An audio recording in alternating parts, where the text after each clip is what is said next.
Berkisah tentang seorang pemuda yang mengalami banyak perubahan dalam hidupnya semenjak kehilangan wanita yang dicintai. Dia yang dulunya seorang jenius berubah menjadi sampah tidak berguna. Bahkan kebodohannya terkenal di kalangan kompleksnya, hingga sang keponakan merasa malu memiliki paman seperti dirinya.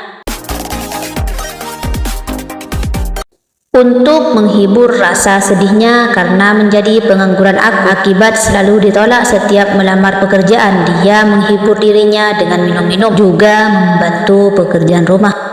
Pria tidak berguna ini bernama Yongnam. Selain tinggal dengan orang tuanya, dia juga tinggal dengan sang kakak perempuan. Kesehariannya sangatlah membosankan dan kini dia diwajibkan untuk datang di acara ulang tahun ibunya yang ke-70 tahun. 5 tahun yang lalu, dia seorang atlet panjat tembok, bahkan sering sekali mengikuti kelas kursus. Berawal karena kekagumannya pada seorang wanita namanya terlalu sulit, jadi saya ganti menjadi Lana. Dia seorang atlet profesional, dia juga sangatlah cantik.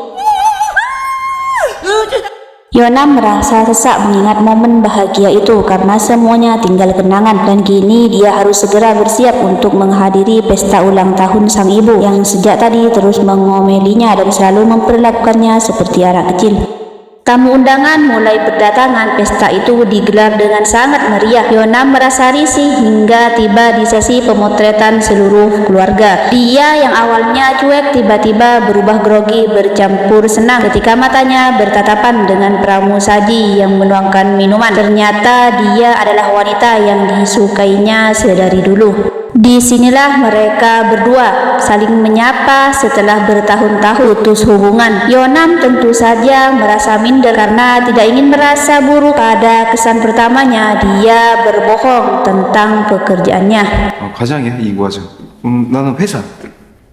Kita perkenalkan tokoh yang lainnya. Pria ini adalah bos Lana, juga pemilik tempat ini. Tempat diadakannya pesta ulang tahun ibu Yonam, dan kebetulan sekali dia menyukai Lana sejak pertama kali melihatnya.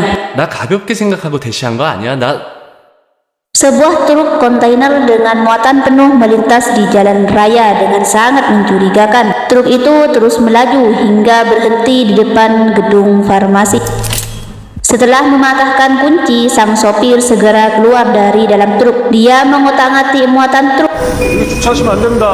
Petugas yang melihat tentu saja menegurnya, hingga beberapa detik kemudian asap putih mulai keluar dari lubang-lubang yang memang sudah dibuka tutupnya. Suasana sangat ramai di tempat pesta. Kesempatan itu digunakan dengan baik oleh ibu Yonam. Dia membungkus makanan yang nampak menggiurkan itu yang terjejer rapi di atas meja. Bukan hanya pusing memikirkan kelakuan ibunya yang cukup memalukan, Yonam juga pusing dan merasa malu ketika melihat ayahnya juga melakukan hal yang sama. Asap putih menjalar dan menyebar. Orang-orang yang tidak tahu asap itu malah asik menjadikannya konten, hingga napas mereka terasa tersumbat ketika menghirup asap yang melingkupi. Kegaduhan tidak bisa dihindari. Tidaklah suatu tempat disapa asap itu kecuali orang-orang akan langsung kejam.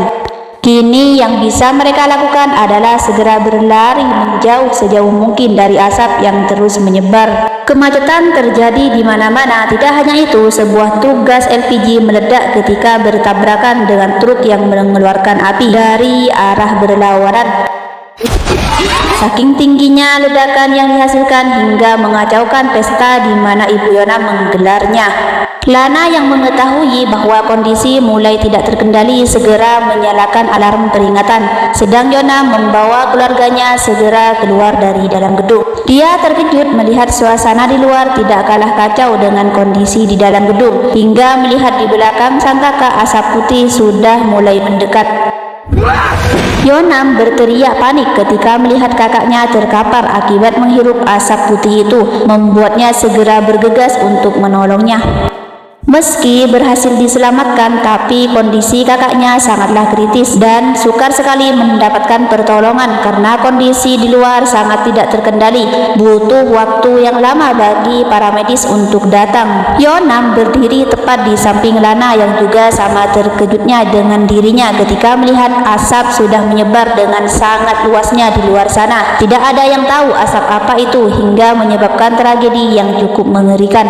Untuk melakukan pertolongan, maka jalan satu-satunya adalah dengan menggunakan helikopter. Melihat helikopter datang mendekat, Yeonam berteriak meminta semua orang untuk segera pergi ke atap.